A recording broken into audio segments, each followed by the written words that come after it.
everyone, Armor King TV21 here, and today I've got a very different video for you guys, and that is about Armor King's arch nemesis, his worst enemy, Craig Marduk. Now, it's been done to death that Craig Marduk is an extremely strong character, and he has unbelievably insane setups, insane combo damage. In all honesty, it's been done to death, right?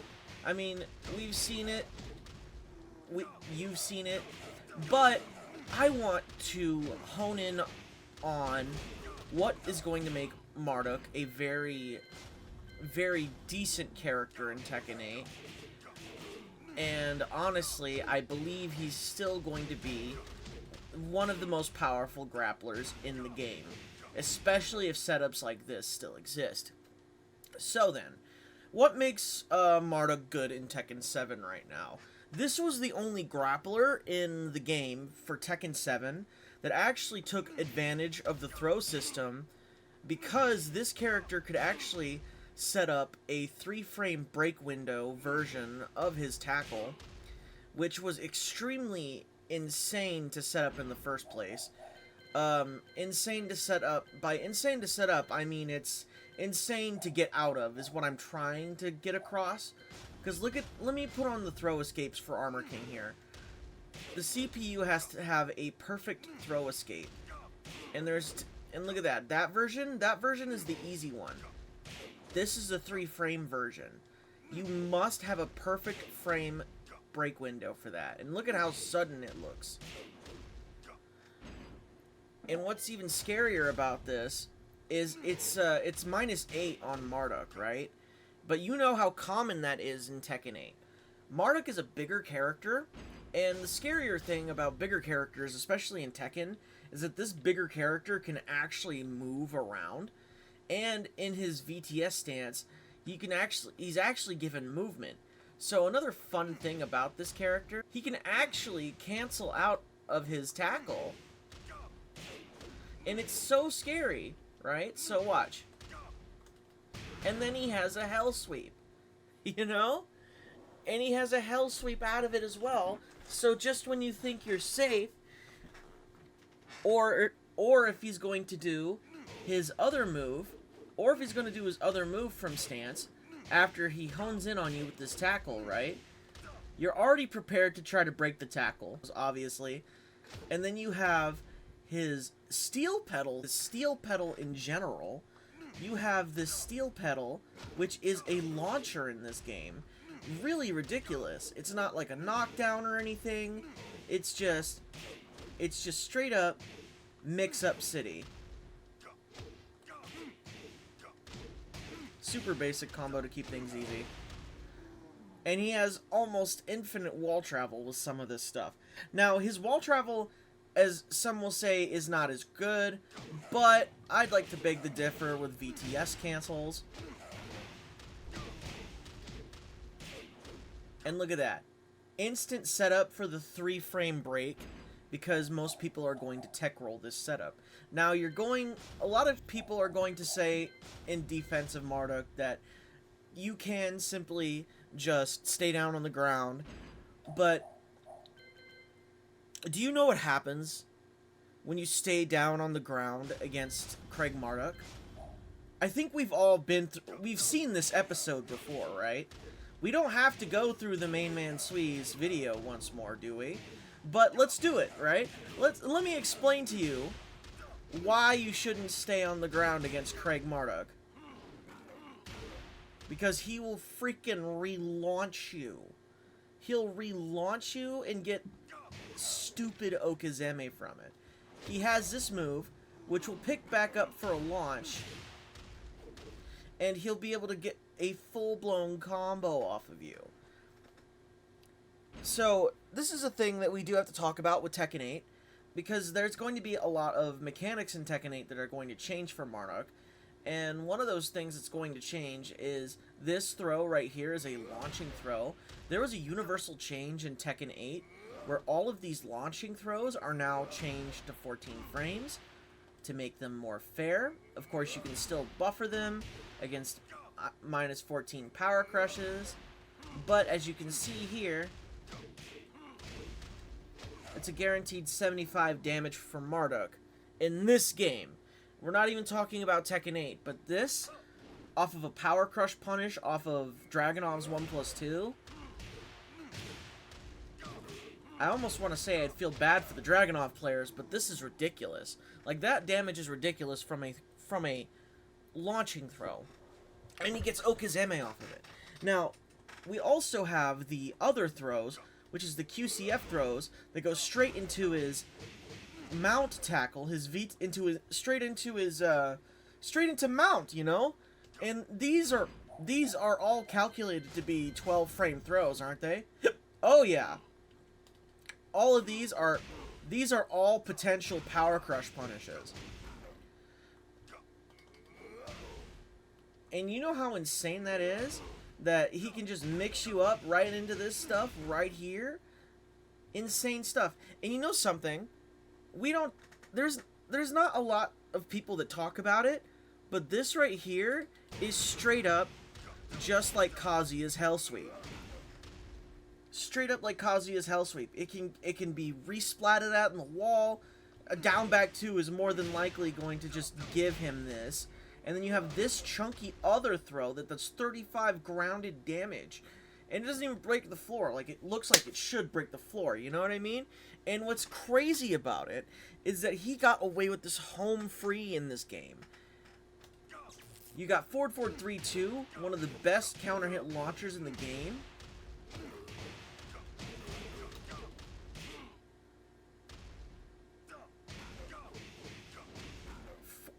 God, potentially 148 damage. And we're not even going to be talking about what are possibly his heat gimmicks. Because in all honesty, what they did with Armor King in Tekken 8 is they gave him basically his rage stuff. They gave him his rage stuff. So you know what that means for Marduk? Alright, forgot about that.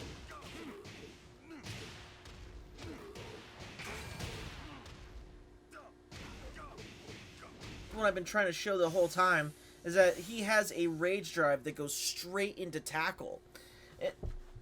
And we're only covering some of the basics with this character. We're not even talking about his complete possibilities yet. But let's go over some of them, because I have some just ready for you guys. And one of those is that he has a launching throw, a launching crouch throw, with down 1+3, and a possible heat engaging throw with down 2+4. Nasty stuff, and you know they're only going to give him newer, more interesting animations for that. He also has a throw that's similar to Jack's, where he gets very decent okizeme from it. He's got forward 1+2, the Power Crush from Hell, only -11, and grants him immediately super good Oki. And if they even bother to stay down,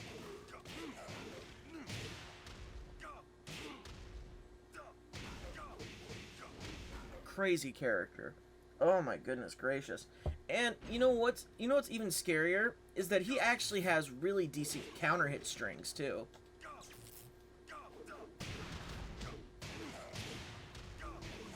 And it doesn't even look like it's gonna give you that much damage, but this is insane. This is like some, you know, Lee Chaolan stuff. And Lee is a character that does, you know, he's not talked about a lot. Oh my god, yeah, I could do that and then get a wall. Then we have forward 3-2. Now this is his bound. And just look at the wall carry on that, too. Like, almost effortless wall carry on this character. And almost effortless. Almost, I say. Because you have to VTS cancel into the jabs here.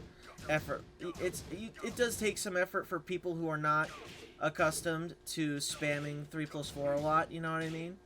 Like, this character is strong. Like, nobody's kidding when they say that this character is strong. This right here was an unparryable low. The only reason why this low got away with everything that it did in Tekken 7 was because it was minus 15 on block. This is a minus 15. This was what eventually all down fours became in Tekken 8. You know, in Tekken 7, this low became unparryable. This low was unparryable, right? And that's the thing, is that most people are just going to react to the low, or they're going to react to the low being used. This low is extremely strong. And then he has this low right here, goes right into VTS, and you can use it as a wall combo ender that'll give you amazing okizeme. Then you have down 3 right here. This low is actually super good, right? This low is capable of reaching you from so far of a distance. Oh my god, and it's 18 damage, 21 on counter hit, like, and then you have counter hit down back 2, which was so silly that this was even a counter hit in the first place. If you think King is a problem in Tekken 8, Marduk is going to be so much worse. And honestly, we've got people like FDX who show really prime and strong examples of really high level I was gonna say Joey Fury gameplay, because that's the only person I remember seeing play Marduk at all in America. But this character was extremely strong, and I can see exactly why Joey Fury would pick the character up and play him. So seeing Marduk in Tekken 8 would probably bring the John back into the competitive scene. We haven't seen him since King got quote-unquote nerfed, and then he switched to,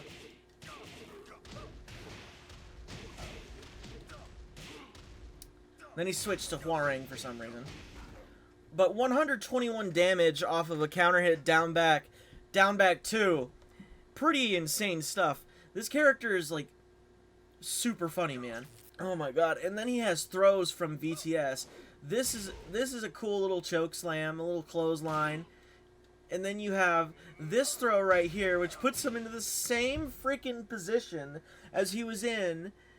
It puts you into the same position as if you did forward 1+2. Marduk's a funny character, man. This character feels like a joke character if they amped him up all the way. You know what I'm talking about? Like, this character is really strong.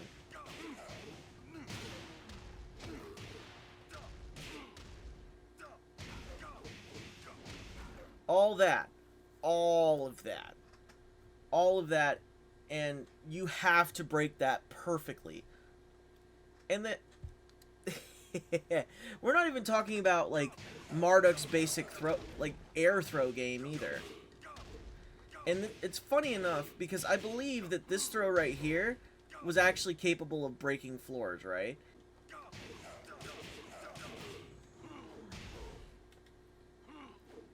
And then you have okizeme like that.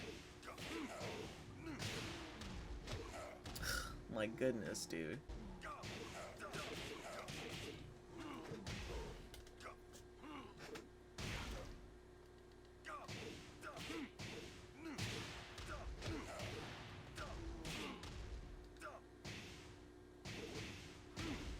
Oh my god. We haven't even covered the fact that he has 3 different transitions that go into VTS. And one of those transitions is literally, there's raw VTS transition, we got cornered beast, and then we got the forward advancing version of it. This cornered beast is scary. Because you could just back away. This is a backswing blow version of his tackle.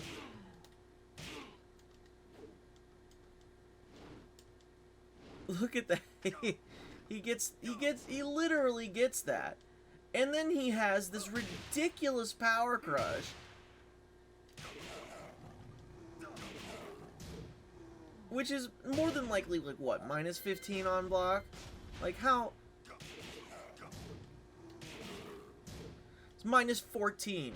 So yeah, Armor King at perfect range in Tekken 8 is going to be able to Shining Wizard that and wall splat him for it, if that's where he's at.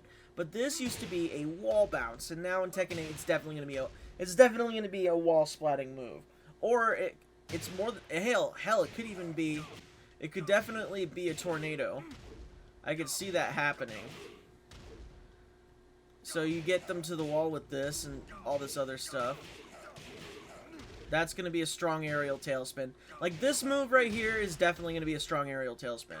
I don't know about this being a strong aerial tailspin, but I can definitely see this being a strong aerial tailspin, down forward 2-1, because of how unorthodox it is.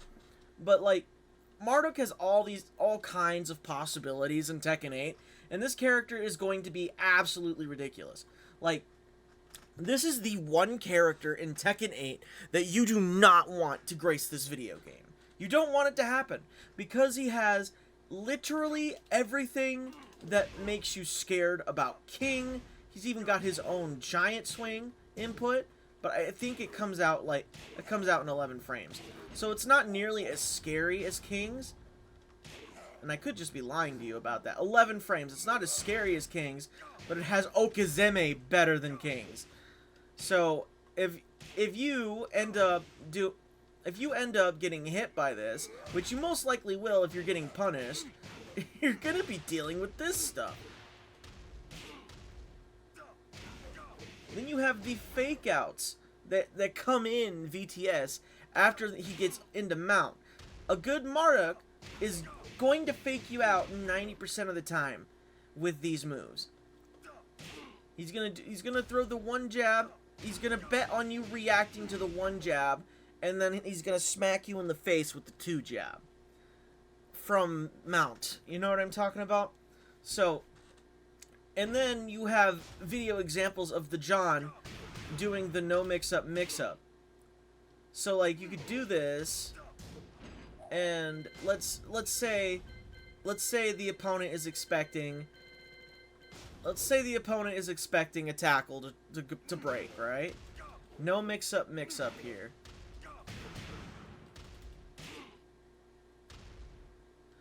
And yeah, you could just argue that why would you do this, or why would you telegraph this? No, because nobody wants to guess against the tackle. Nobody does. Like, this situation is almost completely impossible to just tech roll against. So if the opponent just decides, man, I just want to stay down, right? But what's going to end up happening is the Marduk is going to expect you to stay down and then relaunch you, and then get like a full-fledged mean combo on you as well. So when fighting against Marduk, especially in Tekken 8, you're going to want to come fully prepared. And the throw breaks and everything, this character has some of the, if not one of the best throw games ever in Tekken. Like, he's got a better throw game in Tekken 7, and a lot of people were pulling this up, mentioning that maybe Marduk has a better throw game than Armor King. People were playing with the idea because Marduk actually capably sets his throw game up very, very well. But yeah, no, this is exactly what I wanted to talk about today, about Craig Marduk, how you are probably not ready for this character to come back in Tekken 8. He's more than likely going to be the Season 3 opening package startup, so please, everyone, be prepared, because this character is freaking insane. I've been Armor King TV21 talking about Craig Marduk, and I hope you guys have an amazing day. I'll see you guys in the next video. Bye-bye! Shout his